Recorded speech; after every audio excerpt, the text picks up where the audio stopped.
এমনই একটা ফোন দরকার 200 megapixel camera, Qualcomm siren 8 Gen 5, 7600 mAh battery, বক্সে আছে 100 ওয়াটের চার্জার, বেশ এক সুন্দর ডিসপ্লে। হ্যাঁ ভাই, iQOO Z11 Turbo। এই ফোনটির ডিজাইন আউটলুক খুবই প্রিমিয়াম।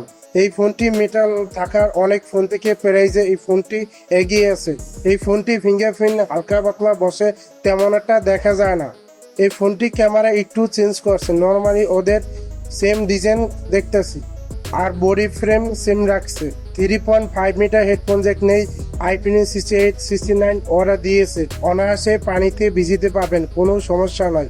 আমরা মেন কথা আসি, পারফরমেন্স সেকশনে এই ফোনে দেওয়া আছে Qualcomm Snapdragon 8 Gen 5 3 nanometer processor.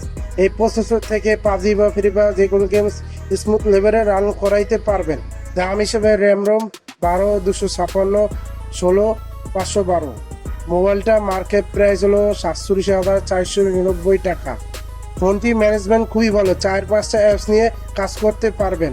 100 ওয়াটের চার্জার রয়েছে, 7000 mAh ব্যাটারি, অনায়াসে 1 ঘন্টায় ফুল চার্জ করা যাবে। ফিঙ্গারপ্রিন্ট ফ্ল্যাগশিপ লেভেলে ফিল দিচ্ছে। আর কি থাকলো ডিসপ্লে সাইজ বলতেছে 6.59 inch AMOLED display, 144 Hz refresh rate. এটাতে 5000 mAh স্পিড ব্রাইটনেস, ডে নাইটে ভালো ডিসপ্লে দেখায়। ডিসপ্লেতে চিন বেজেল ন্যারো সিমেট্রিক্যাল ডিসপ্লে দেখতে ভালো লাগে। আমরা চলে আসি ক্যামেরাতে। রিয়ার প্ল্যানে 200 মেগাপিক্সেল ক্যামেরা, এর পাশাপাশি 8 megapixel ultra wide camera.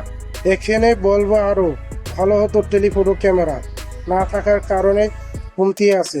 Main camera প্রোফাইলে ভালো ছবি ক্যাপচার করতে পারে। 8 মেগাপিক্সেল আল্ট্রা ওয়াইড ক্যামেরা খুবই ভালো, প্রোফাইলে ভালোটা আপনি ছবি ক্যাপচার করতে পারবেন।